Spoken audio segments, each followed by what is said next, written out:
émission sur le thème de la maladie d'Alzheimer. Si vous n'avez pas vu le premier, c'est pas grave, on vous en veut pas, mais allez la voir, elle est quand même assez sympa. Je me présente, je suis Camille. Et moi Juline. Et comme vous avez pu le voir, notre émission tourne autour de la maladie d'Alzheimer et on a du boulot. Le chapitre d'aujourd'hui est le monde associatif et les aidants. Et pour nous guider dans cette tâche assez colossale, on a invité 2 personnes remarquables. Monsieur Formas, le président de l'association de France Alzheimer située à Chambon. Et nous accueillons aussi Jean-Marie, qui est une personne aidante, qui est très actif dans l'association France Alzheimer et qui s'occupe de quelqu'un à la maison, n'est-ce pas? Oui. Vous allez bien, pas trop stressé? Peut-être un petit peu, quand on est devant des micros, puis que on n'a pas trop l'habitude, comme vous, de parler dans les micros. Donc je suis Guy Fromols, président de l'association, avec mon collègue et ami Jean-Marie Jacot. On est complices déjà pas mal d'années dans le cadre de l'association. Il a été président, j'ai pris sa succession. Comme vous le disiez, c'est colossal. Dans le cadre associatif, c'est des missions qui sont pas faciles, mais qui sont quand même très très valorisantes. Jean-Marie, tu vas peut-être dire quelques mots. Bonjour, je suis Jean-Marie Jacot. Je suis aidant de mon épouse, qui n'est pas toujours facile à gérer.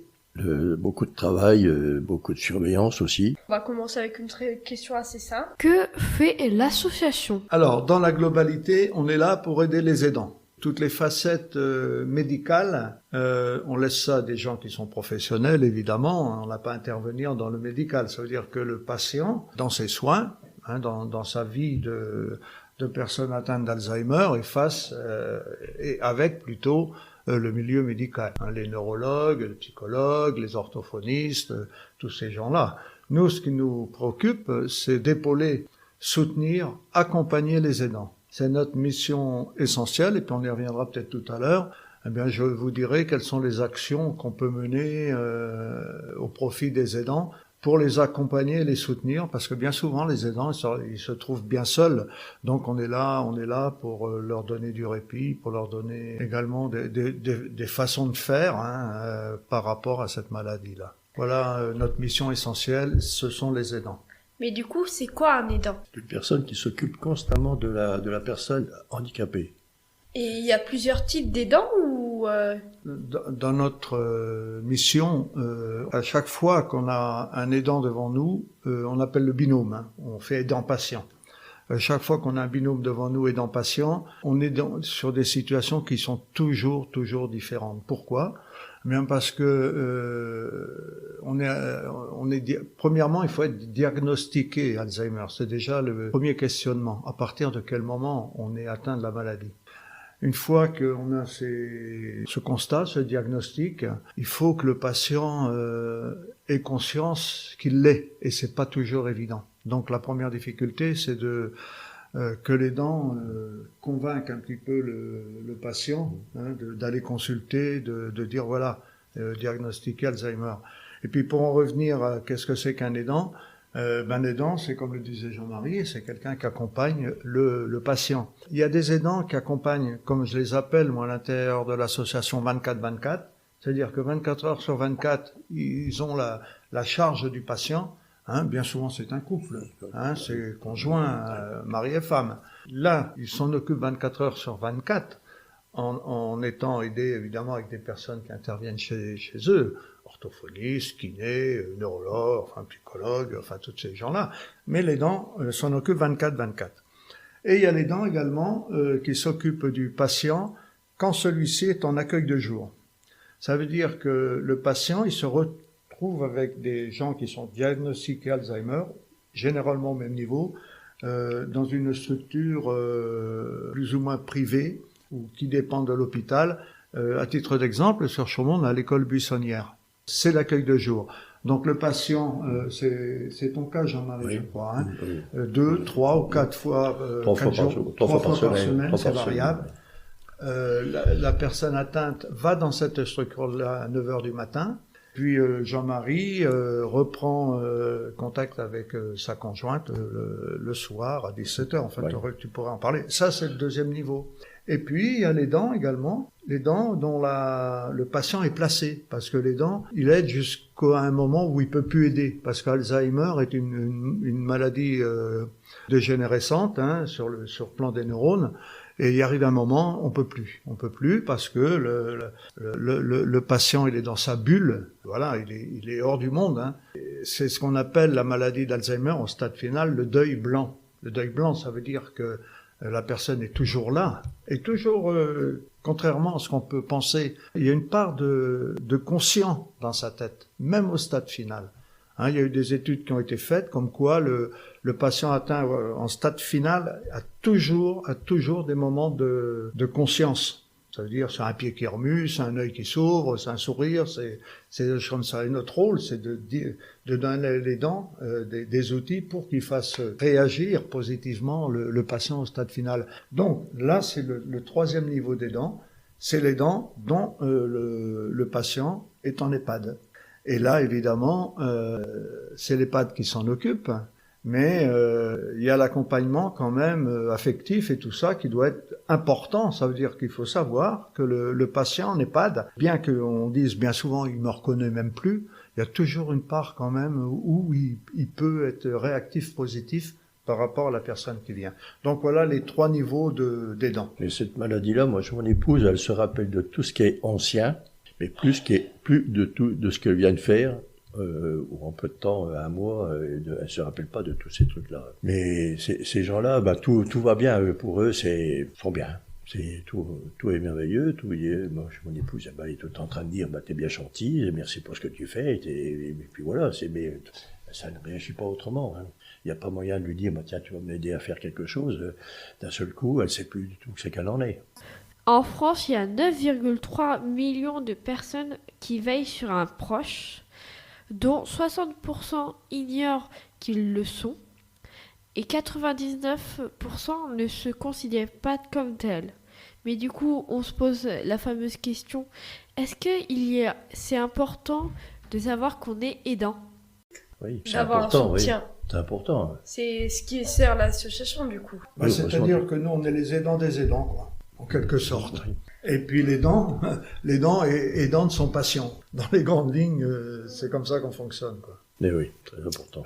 L'importance, c'est l'importance que veut bien lui donner le patient par rapport à l'aidant. C'est ça l'importance. À partir du moment où le patient se sent bien dans sa peau, c'est que l'aidant fait bien son boulot. Donc l'importance de l'aidant, je pense qu'il a le retour, le feedback. Donc voilà, s'il a des retours positifs de la part du patient, voilà, c'est gagné. Sur les chiffres, on est aidant à partir de quel moment ? Quand on va faire des courses avec une personne handicapée, là, dans un handicap moteur, par exemple. Bon, là, on est aidant. Il s'avère qu'en France, c'est vrai qu'il y a une grande quantité d'aidants et qui sont bien souvent dans un contexte associatif ou familial. Ça veut dire que ça a été chiffré d'ailleurs par les pouvoirs publics, c'est-à-dire que le coût de ces prestations gratuites là serait à la charge des pouvoirs publics, c'est de l'ordre de 15 ou 20 milliards par an. Donc il faut reconnaître que le bénévolat, entre guillemets, soit dans le cadre associatif, soit dans le cadre familial, est très très important en France, heureusement qu'il est là. Pourquoi êtes-vous bénévole ? Enfin, la notion de bénévolat, c'est dans un cadre associatif. Je suis pas bénévole de mon conjoint, Jean-Marie. Donc, d'accord. Oui. Le bénévolat, c'est dans un cadre associatif. Vous avez dû voir que le bénévolat est quelque chose. Toutes les associations recherchent des bénévoles. Et le bénévolat, c'est se tourner vers l'autre pour l'aider. C'est ça le bénévolat. Que ce soit dans Alzheimer ou que ce soit dans l'organisation d'une journée, je sais pas moi. Moules frites chez les joueurs de pétanque, par exemple. Donc, il y a des bénévoles qui sont là pour faire vivre le lien social. Voilà. Et ça se décrète pas. On l'a en soi. J'espère que vous en ferez partie à un moment ou un autre, ou vous en faites peut-être déjà partie. Pourquoi avoir choisi d'être bénévole dans cette association et pas une autre ? Alzheimer, déjà, on est peut-être concerné, donc on rentre dans l'association parce qu'on est concerné. Être bénévole dans une association de loisirs, n'est pas pareil que d'être bénévole dans une association caritative. C'est pas le même objet, quoi. Hein, dans un cas, on organise des voyages, on organise des journées récréatives, c'est très bien. Puis d'un autre côté, eh bien, on aide la personne, on aide l'autre, quoi, à être mieux. Comme Alzheimer, évidemment, comme les Restos du Cœur, par exemple. Voilà des associations caritatives. C'est pas les mêmes motivations. Du coup, la plupart des personnes bénévoles qui s'investissent dans l'association ont été touchées de loin ou de près par la maladie. Il n'y a pas Souvent, de la bénévoles. plupart du temps, oui. Souvent, bien sûr. Ouais. Un petit mot sur le bénévolat encore. Dans notre association, il y a le bénévolat qui vient nous aider parce qu'on a besoin de monde quand on fait des formations ou dernièrement on a fait une quête nationale, là, Alzheimer. Donc là, il y a des gens qui viennent en tant que bénévoles occasionnels. Et nous, dans notre mission de bénévolat, comme le bénévolat est très très pointu, parce qu'on est en face d'une personne qui est atteinte d'Alzheimer et c'est très très spécial, notre bénévolat plus actif, il bénéficie de formation à l'intérieur de notre association au plan national pour accompagner toujours les aidants et les patients. Parce qu'il y a un savoir-faire, hein, Jean-Marie, tu pourras en parler, parce que Jean-Marie a bénéficié de formation également au plan national. Oui. On est là pour modifier le comportement de l'aidant. Quand on me dit, moi, votre formation ne sert à rien, ceci, cela, le patient ne changera pas, lui. C'est l'aidant qui doit changer. Quelle formation avez-vous faite? Oui, j'étais des stages toujours en retour pour accompagner. Oui, voilà. Hein. En formation des aidants, on a une psychologue, vas-y, tu peux en parler. Il y a une psychologue qui nous explique comment s'y prendre avec les patients, oui. C'est en 5 fois. Chaque fois, il y a un thème sur cette maladie-là, ou comment s'y prendre avec le malade. Mais du coup, il y a d'autres formations à part celle qui est avec la psychologue? Moi, j'ai eu d'autres formations, mais à Paris, moi, avec les médecins, les autres personnes, des psychologues. Du coup, ça consistait en quoi, ces formations? Comment s'y prendre avec le patient. Avec ne pas brusquer. Voilà, avec le milieu médical, oui. Notre socle d'action, c'est la formation des aidants. Il vous en a dit 2 mots. Hein, la formation des aidants. On groupe une population d'aidants autour d'une table. Hein, c'est de la formation traditionnelle. On va dire une dizaine de personnes qui viennent. Ce sont les aidants. D'accord. Ils viennent chercher quoi? Ils viennent chercher des outils, comment se passent les aides financières, par exemple. Comment je vais faire pour le moment difficile, quand je suis au bout du rouleau, comme on dit, comment transférer en établissement. Ça, c'est important aussi, par exemple. Ou qu'est-ce que la maladie d'Alzheimer? C'est bon, bref. Il y a des tas d'informations ou de trucs, hein, une boîte à outils, quoi, qui sont dispensés dans cette formation des aidants. Qui anime cette formation des aidants? Donc, autour de la table, on a 10 ou 12 ou peut-être moins, 8 aidants, qui sont là et qui sont en attente quand même de savoir ce qui va se passer. Qui anime? C'est notre psychologue dédié Alzheimer et spécifiquement Alzheimer. Elle a déjà la qualité de psy et d'autre part, elle est formée Alzheimer, donc elle est en plein dedans. Et on a de la co-animation, ça veut dire qu'un bénévole également qui l'accompagne en co-animation. Donc ils sont 2 animés. Le psy, qui a la dominante quand même, et le bénévole qui est formé, qui est là en apporteur d'expérience. Et Jean-Marie parlait de la formation dont il a bénéficié à Paris, c'est la formation de bénévoles formés pour accompagner la psychologue autour de la table de la formation des aidants. C'est notre socle d'aide aux aidants. Ça fait quelques années que vous êtes dans l'association. Vous avez dû voir des changements depuis votre début, non? Des changements, oui, déjà l'âge, on a vieilli, déjà, depuis le temps qu'on y est. C'est des changements physiques en ce qui nous concerne. Ça, c'est sûr qu'on change. Non, ça s'est pas dégradé, au contraire, non. Non, au contraire, on avance. Hein. Et on avance, c'est pas qu'on a le vent dans le dos, hein, c'est qu'on met les bonnes voiles. Voilà, on met les bonnes voiles. Hein. S'il y a une association qui bouge pas, elle va pas évoluer. Hein. Bon, voilà. Bon, de ce côté-là, on avance. Et comme on est une association départementale, on a mis le cap un petit peu sur le département. Il n'y a pas que Chaumont, quoi. Il y a une difficulté quand même à couvrir tout le département parce que paradoxalement, on n'est pas beaucoup de monde avec un département qui est large et haut, surtout haut. Hein, entre le sud de la Haute-Marne et puis le nord, il y a plus de 100 km. Oui. Donc, couvrir tout le département avec très peu de bénévoles, c'est difficile. Hein. Voilà. Et du coup, vous êtes en recherche de bénévoles, c'est ça? Ah ben bien sûr, oui. Alors, de bénévoles occasionnels qui viendraient nous donner des coups de main, puis des bénévoles qui sont vraiment impliqués dans notre mission d'aidants, d'aide aux aidants, et qui sont formés à Paris et tout, et qui nous accompagnent dans ces groupes de parole ou dans ces choses-là. Ce que je voulais dire sur l'évolution quand même, comment l'association a évolué, et par le biais indirect, comment les maladies neurodégénératives du cerveau, donc comment c'est reconnu? Eh bien, il y a une quinzaine ou une vingtaine d'années, c'était pas reconnu.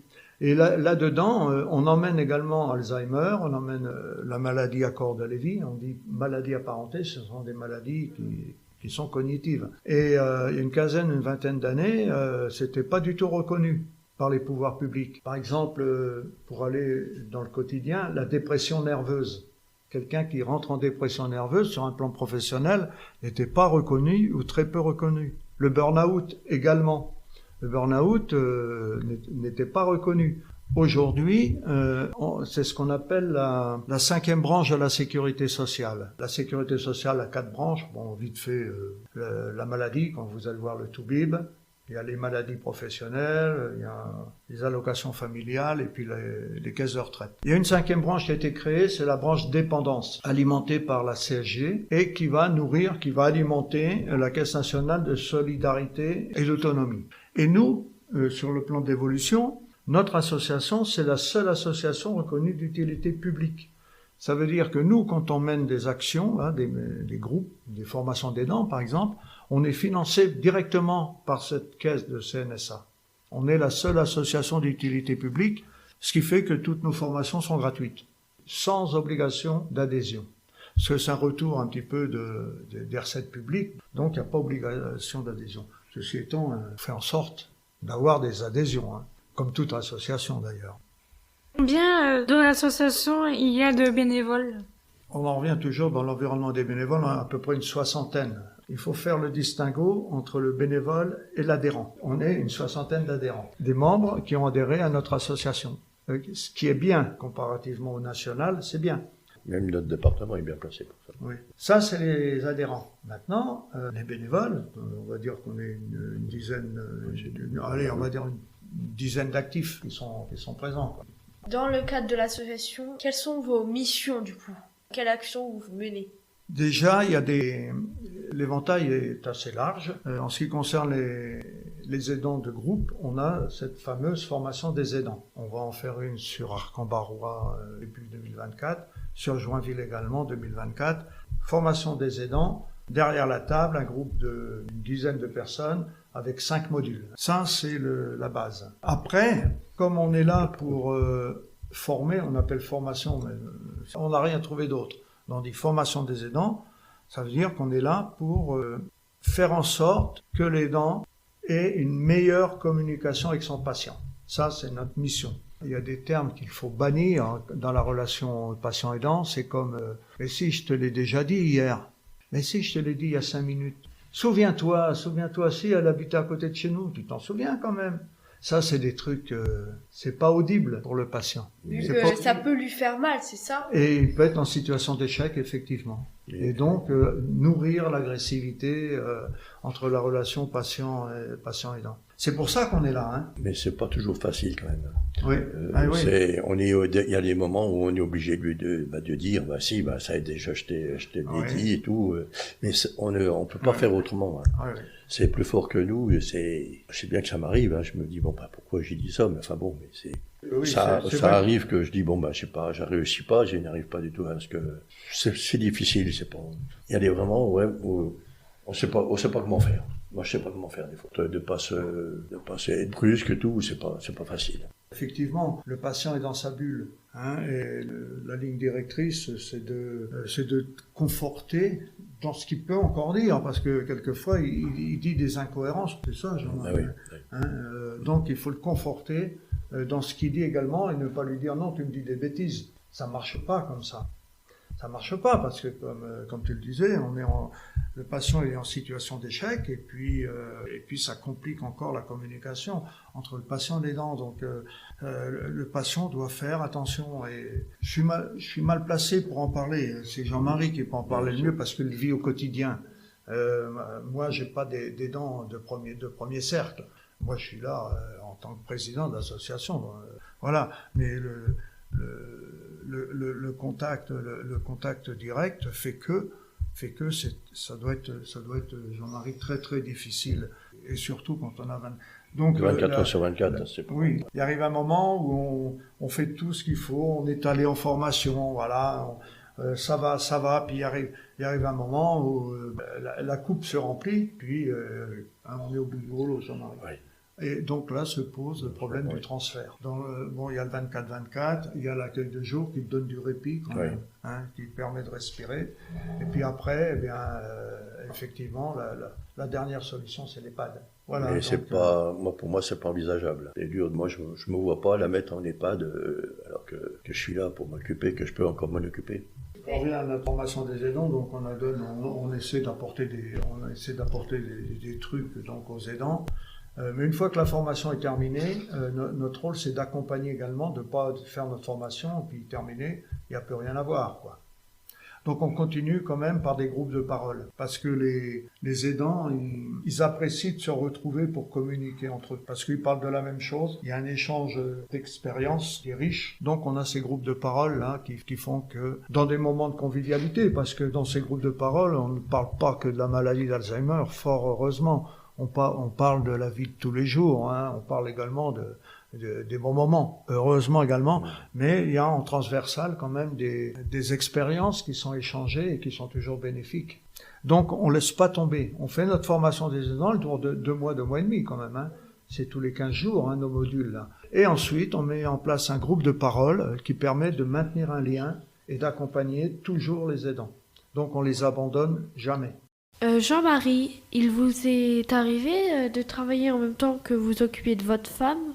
Ça m'est arrivé parce que mon épouse, ça fait 17 ans déjà, qu'elle a des gros problèmes de santé, et j'ai été obligé de m'arrêter, moi, de travailler 59 ans pour m'occuper d'elle. On se pose le problème, évidemment, de l'aidant professionnel. Ma mère a Alzheimer, c'est un exemple. Ma mère a 65-70 ans, elle a Alzheimer, elle est toute seule, le conjoint, supposons qu'il soit décédé, et moi je travaille. Donc là, la loi, quand même, c'est pour ça que ça a évolué, la loi permet aujourd'hui de faciliter l'accompagnement à la personne. C'est-à-dire que la personne qui est aidante et qui travaille, l'employeur est dans l'obligation de lui apporter une certaine souplesse pour qu'il puisse accompagner son patient.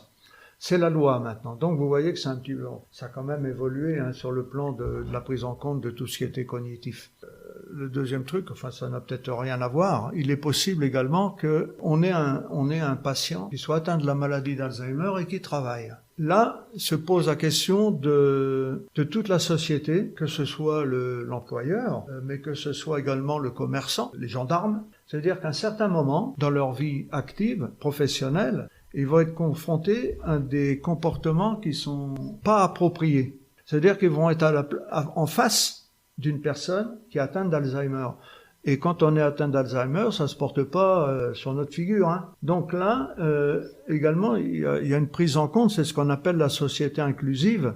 C'est-à-dire que les gens qui sont à l'extérieur du domaine d'Alzheimer, ils doivent être conscients que dans leur activité sociale, associative, sportive, administrative, professionnelle même, ils peuvent être confrontés à des personnes qui ont Alzheimer. Et moi j'ai l'exemple pour en parler, qui cherchait du boulot et tout. Elle a été licenciée parce que sa boîte a coulé, elle a retrouvé un autre boulot, elle a travaillé chez Noz, elle a vendu des maisons aux 4 coins de la Haute-Marne. Bref, elle se donnait à 100% pour gagner sa vie, évidemment.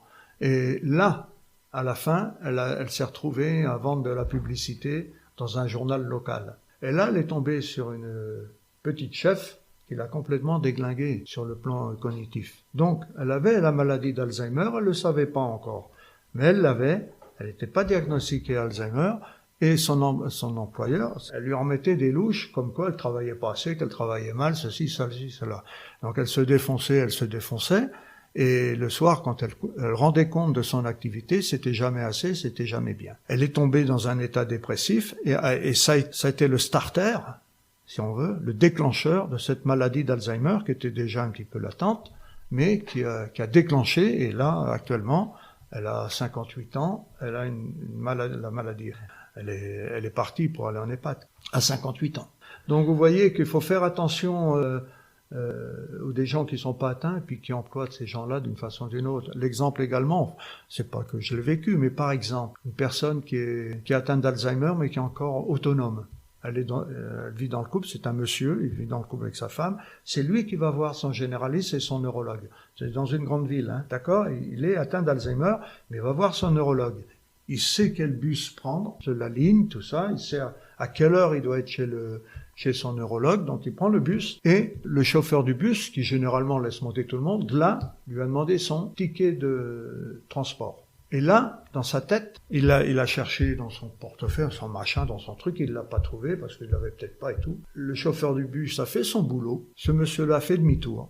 Et après, il a été complètement en situation d'échec. La maladie a pris le dessus d'un seul coup. Et il est parti à l'aventure. Il savait plus où il habitait. Voilà. Donc, une personne qui était apparemment normale. Et c'est pour ça que je dis, le chauffeur de bus, il aurait été sensibilisé, que ça serait sans doute pas passé comme ça. Et le chauffeur du bus, il faisait son boulot, en définitive. Et il faut faire attention. À tout moment, on peut être confronté à des gens qui ont Alzheimer. Hein. Je reprends votre exemple. Ça peut arriver du coup de rencontrer des personnes Alzheimer, mais que la personne qui les rencontre ne sache pas. C'est difficile du coup pour lui même s'il a été sensibilisé, de faire la différence entre quelqu'un qui a Alzheimer et quelqu'un qui a simplement oublié son ticket et qui veut monter quand même. C'est un peu le but de notre information, je ne vais pas dire de formation, mais de sensibilisation aux acteurs économiques d'une ville. Je pense qu'il aurait été sensibilisé à ce genre de choses-là. Il aurait dit, bon, c'est pas grave, essayez de prendre votre ticket pour la prochaine fois, point barre, rentrez dans le bus. Là, tout était réglé, hein. Mais bon, il a fait son boulot, d'un autre côté. On va passer à notre sujet. Qui finance l'association? Ah oui, qui finance l'association. Déjà, comme toute association, c'est quoi? Les adhésions. Déjà. Oui. Bon, les adhésions, c'est pas ce qui va nous faire avancer, beaucoup, hein. Oui, 30 € annuels avec 60 adhérents, ça fait 1 800 € bon, pour faire des groupes de parole, formation des aidants et tout ça. Comme je l'ai dit tout à l'heure, hein, on est directement dépendant de la Caisse nationale de solidarité et d'autonomie, la 5e branche de la sécurité sociale. Ils ne nous donnent pas de l'argent en claquant des doigts non plus. Hein. Il faut qu'on ait des demandes de préalable, des projets, des choses comme ça. C'est comme ça que ça fonctionne maintenant. Hein. Quand on a des projets qui rentrent dans un cadre bien ciblé, l'argent revient en retour, sous forme de subvention. Donc c'est la CNSA qui nous aide à fonctionner quand même. Bon, on a des dons également, hein. On a des dons qui viennent de temps en temps. Les Restos du Cœur, je sais qu'il y a quelques mois, il avait eu des problèmes vu qu'il n'y avait plus de dons, il fonctionnait surtout avec des dons. Et du coup, vous n'avez pas ce problème-là, c'est ça ? Non, financièrement, c'est pas notre, on dit pas qu'on a l'argent facile, mais c'est pas notre propos parce que c'est chaque fois qu'on a des projets pour aider les aidants, ce qui correspond véritablement à notre mission, on a l'argent en face. C'est une espèce de volonté des pouvoirs publics de nous pousser toujours devant pour avoir de plus en plus d'argent pour pouvoir mettre en place de plus en plus de formations. Une question pour Jean-Marie. Comment avez-vous réagi quand vous avez appris que votre femme avait cette maladie? C'est une grosse surprise déjà. Mais enfin bon, je m'attendais un petit peu à un truc comme ça parce que vu ce qui se passait à la maison, ça ne pouvait pas être autrement. Déjà des signes qui disaient qu'elle oubliait des choses. La mémoire, oui, la mémoire qui ne savait plus du tout de ce qu'elle venait de faire. Grâce à l'association et à l'accueil de jour, vous prenez du temps pour vous ? Je prends du temps pour moi. Enfin, les journées passent très vite. Mon épouse s'en va à 9h du matin et elle revient à 17h à la maison. Mais c'est les 8 heures de par qu'elle est partie, ça passe de ces vitesses. Ça me permet un peu de travailler à la maison, de tranquille, faire ce qu'il y a à faire, parce que je suis obligé de tout faire, alors passage, lavage, enfin la lessive, tout. Oui, il y a ça aussi, les dents. Hein. Obligé de tout faire. Ah bah oui, obligé de tout faire, hein, à l'intérieur de la maison. Hein. C'est... Les courses, enfin voilà, puis manger. Oui. C'est Mon épouse a besoin dès le matin, qu'est-ce qu'on mange Voilà, c'est première parole, qu'est-ce qu'on mange Oui, il y a encore une cohérence dans la communication, oui. quand même. Mm. Hein, bon, c'est vrai. Enfin, c'est... Et elle pense vraiment à ce qu'elle va manger à midi, ou c'est une phrase qu'elle te balance comme ça? Non, elle balance comme ça. Hein. Non. Ah oui, elle oui. s'en fiche de ce qu'elle va manger à midi. Ah oui, mais de toute façon, oui. Ah oui, oui, non. Donc, Mais oui, c'est un signe. Hein. Tout ce que je lui fais, c'est elle est contente, c'est Oui. très bon, j'ai pas besoin d'aller au restaurant, c'est très bon chez nous. Voilà, là c'est Oui, parole. Voilà, c'est vrai qu'il y a des phrases qui reviennent, Ouais. hein, toujours. Hein. C'est-à-dire, Daniel, ça va, qu'est-ce que tu as fait de beau aujourd'hui? Parce que je fais attention à ce que je dis. Tu as sans doute regardé la télévision. Oui, j'ai regardé la télévision. Puis tu as fait quelque chose. Oui, j'ai fait des courses. Alors, ces deux trucs, je regarde la télévision et je fais des courses. Il les fait ou il les fait pas. Hein. Voilà, donc il y a toujours des mots qui reviennent de manière, je sais pas, alors dans leur tête, ils ont l'impression d'avoir une relation de communication avec toi. Quoi. Mais il y a toujours les mêmes phrases qui reviennent. Et quand on communique, il va nous dire 5 ou 10 fois la même chose. Hier, dernièrement, on prenait l'apéritif chez lui avec mon épouse, on regardait le Nagui, là, les paroles. Là. N'oubliez pas les paroles. Hein, Oui. N'oubliez pas les paroles. Elle m'a dit peut-être 4 ou 5 fois ou 6 fois. Ça fait combien de temps qu'il est là, lui? Non, il m'a dit, ça fait un petit moment qu'il est là, mais il me l'a dit peut-être 6 ou 7 fois. Hein. En l'espace de 5 minutes. Hein. Oui. Je ne vais pas lui dire, tu me l'as déjà demandé tout à l'heure. Non, cette fois, je lui disais, oui, ça fait un moment qu'il est là. Puis voilà, ça, c'est Alzheimer. Il faut laisser passer. Il faut être généralement en empathie avec lui, il faut être d'accord avec lui, il faut accepter tout ce qu'il dit, tout en captant son centre d'intérêt, par un mot, par un truc qu'il va dire, parce que, comme tu le disais, la mémoire courte, elle disparaît, tandis que la mémoire affective, elle est toujours présente. Il va se souvenir de ce qui s'est passé il y a 10 ou 15 ou 20 ans, quoi. Où il va se rappeler de tous les commerces qu'il y avait dans Chaumont, quoi, avant. Il va dire, un tel, c'était une droguerie, comment il s'appelait déjà? Ah ouais, c'était Trinquet, oui, voilà, bon. Il est capable de refaire la ville de Chaumont d'il y a 15 ou 20 ans, avec tous les commerces. Par contre, à 5 minutes près, c'est foutu, hein. Il ne sait plus, hein. Or, la veille, qui plus est, hein, là son fils l'invite à manger, et puis il vient pas. Si on le rappelle pas dans un quart d'heure avant, il vient pas. C'est plus. C'est le premier signe. Hein. Allez-y. Attention, c'est pas parce qu'on perd la mémoire qu'on a Alzheimer. Hein. Attention, là il faut. On est pareil nous. Alors, ça nous arrive aussi de plus se rappeler non plus de trucs. Avec l'âge. Enfin, pas à ce point-là quand même. On perd les prénoms surtout. L'autre jour, moi, je me souvenais plus du prénom de ma voisine. Ça fait 30 ans qu'elle habite en face chez moi, je cherchais son prénom. Il ne revenait pas. Ça arrive à tout le monde, même les jeunes, hein, on Oui, cherche. bien sûr, bon, voilà. Donc, il faut faire attention. Il faut à ça. faire la nuance entre la maladie et juste des pertes de mémoire comme ça. Par contre, les changements de comportement, les pertes de mémoire qui est quand même assez importante, enfin qui est de plus en plus importante, les changements de comportement également. Votre patient, il avait l'habitude de faire ceci, puis vous apercevez qu'il le fait moins, ou il le fait plus, ou il est intéressé par d'autres choses qui ont moins d'importance. Donc il y a des signes de changements comportementaux qui doivent alerter déjà. Là on est en début, là. Hein. On est en début, là.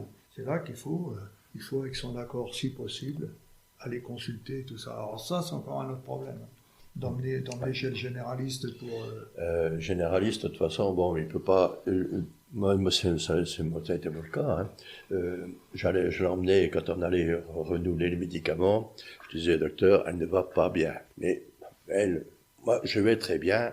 Je ne suis pas comme toi, parce que j'étais commerçant ambulant, donc j'étais à mon compte. Il faut aller bosser.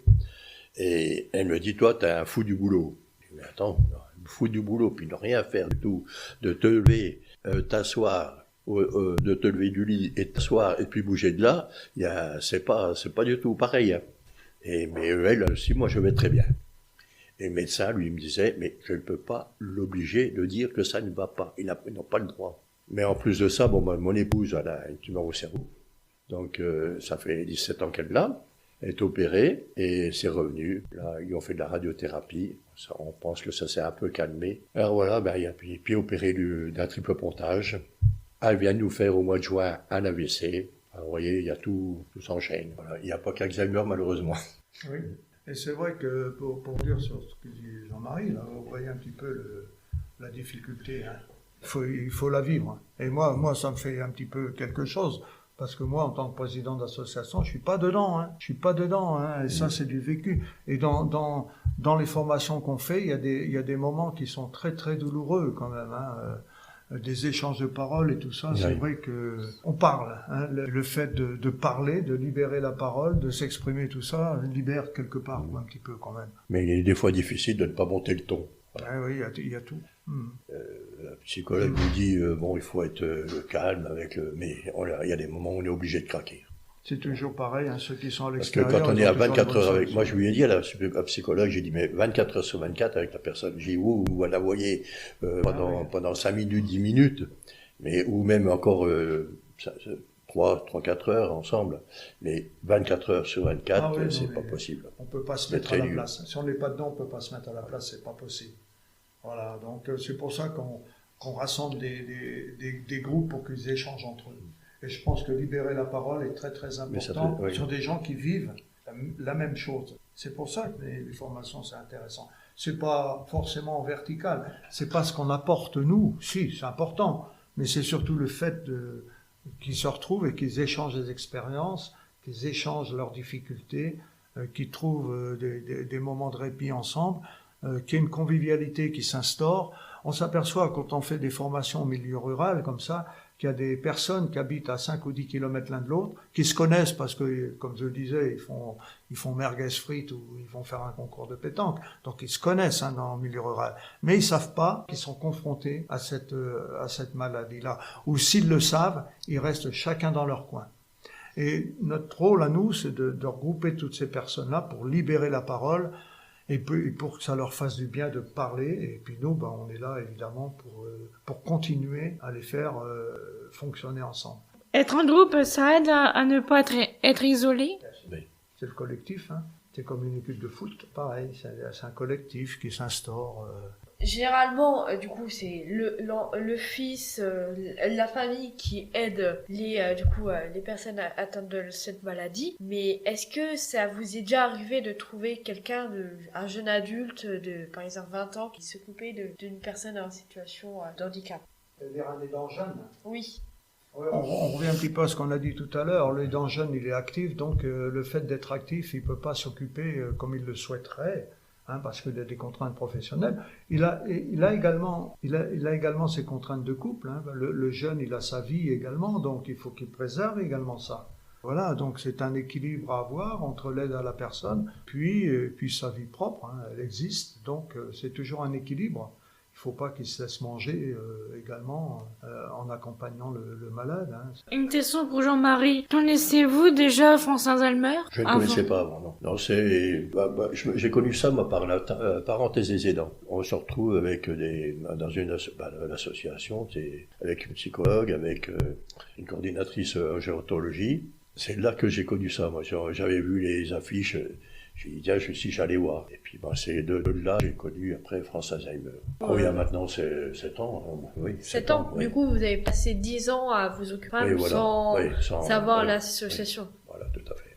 Mais on commence à mieux connaître l'association, pas de problème. Alors, il y a une chose que je voulais dire tout à l'heure par rapport à ce que disait Jean-Marie. Les facteurs déclencheurs, comme ça, de la maladie d'Alzheimer, on s'est aperçu que les personnes qui n'avaient pas de lien social, qui étaient plutôt intraverties, un peu casaniers, qui n'ouvrent pas un peu les œillères pour voir un petit peu ce qui se passe dehors, qui ne sont intégrés dans rien du tout, qui ont plutôt tendance à se renfermer sur elles-mêmes. Ce sont des facteurs possibles, pas automatiques, mais possibles de la maladie d'Alzheimer. S'il y a des conditions à avoir cette maladie-là, elles sont renforcées par se recroqueviller sur soi-même. Et notamment, on a la maladie d'Alzheimer, c'est les gens qui ont plus de 65 ans qui l'ont, généralement vraiment avéré. Il s'avère que c'est le départ à la retraite. bien souvent. Et le départ à la retraite, là, c'est une rupture du lien social. Hein, il n'y a plus d'employeurs, il n'y a plus de collègues avec qui on s'engueule, il n'y a plus de patrons à qui on sort les pancartes. Bon, bref, il n'y a plus de syndicats de professeurs et tout ça, donc on est livré à nous-mêmes. Donc là, de deux choses l'une, ou on s'intègre dans tout ce qui est associatif, par exemple, qui nous fait plaisir, ou alors on fait télévision, canapé, et là, si on n'a pas d'activité, soit physique, soit mentale, et tout ça, on risque d'avoir des facteurs aggravants. Donc il faut de l'activité pour se donner toutes les chances de ne pas choper cette maladie-là. Voilà, c'est ce que je voulais dire. Si on veut faire des dons à l'association, comment on fait? Eh ben, tu fais un chèque. Un chèque, mais est-ce qu'on vous contacte ou Nos portes seront grandes ouvertes s'ils nous apportent. Vous pouvez vous renseigner vers la secrétaire de France Alzheimer. Voilà, un petit mot sur la secrétaire, c'est Sylvie, elle est quasiment permanente. Bon, elle est à mi-temps, je pense à mi-temps. Elle est là, elle est présente, 03 25 01 27 79. Notre souhait à nous, c'est que chaque fois qu'on a une interrogation, chaque fois que ce soit dans la maladie d'Alzheimer ou même vous-même, si vous avez besoin d'informations, vous avez ce numéro-là. Et l'essentiel, c'est de créer un premier lien qui nous permet après de le renforcer. Ça, c'est important de connaître ce numéro-là. Bon, dans votre environnement familial aussi, même à vous. Un mot sur la recherche quand même. Allez-y. Vous êtes sauvés, vous les jeunes.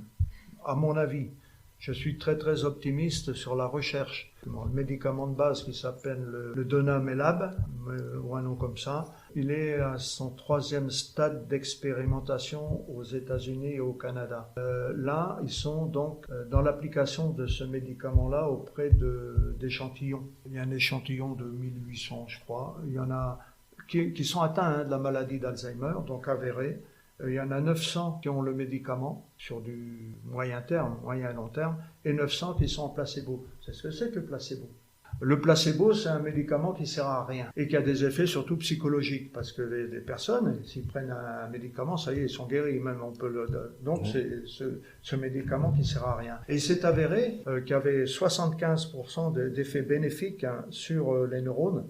Ça veut dire que ce médicament-là va directement capter la molécule, je ne sais plus comment elle s'appelle, elle va directement dessus. Actuellement, en générique, ce médicament-là de premier niveau tapait un petit peu partout.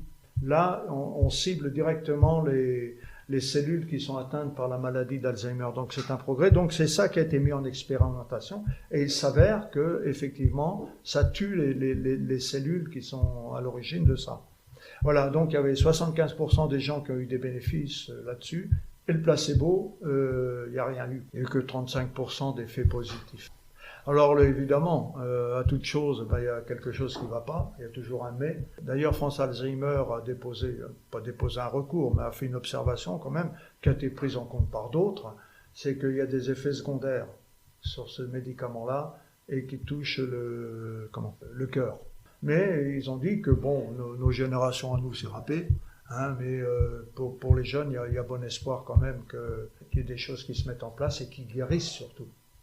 Alors nous avons une mauvaise nouvelle, nous voyons un peu le temps tourner, il va être l'heure de se quitter. Merci pour cet échange très riche pour nous. Si vous voulez vous lancer dans le bénévolat ou si vous avez besoin d'aide sur la question d'Alzheimer, vous pouvez appeler France Alzheimer au 03 25 01 27 79 ou aller les rencontrer au 5 rue Paul Valéry sur Chaumont. C'est bien ça. Eh ben ça c'est bien gentil à vous. On a besoin d'être connus, c'est sûr. Voulez-vous passer un message à tous ceux qui écoutent? Courage et puis pas renoncer à s'occuper de la personne. En tout cas, merci de votre participation. Pour la prochaine émission, nous allons aborder le rôle des soignants. Sur ce, on vous laisse. À la prochaine. Et n'oubliez pas, prenez soin de vous. Merci beaucoup.